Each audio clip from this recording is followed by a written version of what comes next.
I had two secretaries. I had an equipment man, I had a trainer, I had a team doctor, I had a senior manager, I had 3 assistant coaches, I had an academic advisor, I had a janitor. I'm trying to think of all the people I had at the meeting, but I had this meeting and I brought everybody in, and everybody needed to make more of a commitment. There are so many areas that you have to cover. You know, building a home, whatever yours is, that's one area. But there are so many people that have to be involved. You know, my daughter watches that Extreme Makeover. Is that what it is on the weekends? You know, where you build a home in 9.5 seconds or something like that. And it's an amazing show. But it shows what can be done when a lot of people get involved and are on the same page. So we had people in there that were assistant ADs, ticket sales, student tickets. When I got the job, we 11,000 people there. You know, sellout is 15.5. We had so many different things. I saw the word cheerleaders up there. We met with the cheerleaders. We met with the pep band. We met with concessions people. We actually changed the food we had in the place. I mean, I can't tell you how many things I got involved with those first couple of years to try to right the ship and take it to another level. Now, Judd Heathcote was there. He's the winningest coach in the history of Michigan State. They won a national championship.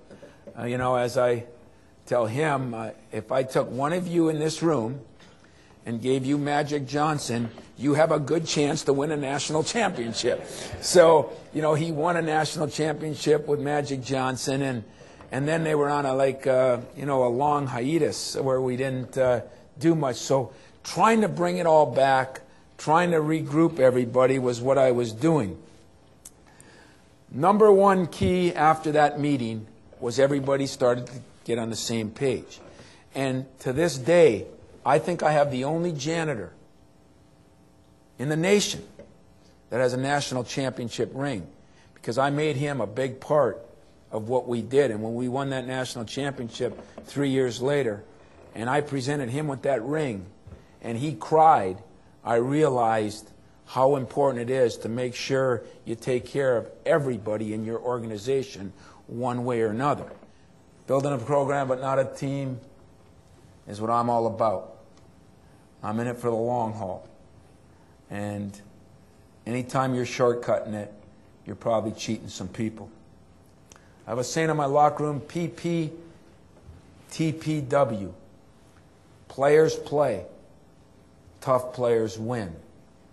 After our national championship, I got back to the locker room, and one of my players had put a C on the end of it. Tough players win championships. Because a lot of people can be successful and win. But I'm sure you're no different than me in my profession. I'm sure you want to win championships. I'm sure you want to be the best in your field. I could tell by Scott's energy that this is important. I've heard some stories that this is something new that you've tried to do, and it looks like you've made good progress by the turnout you have. But it doesn't mean physically tough all the time. It means mentally tough to handle all those outside distractions, the controversies. That's what it's all about. And I would think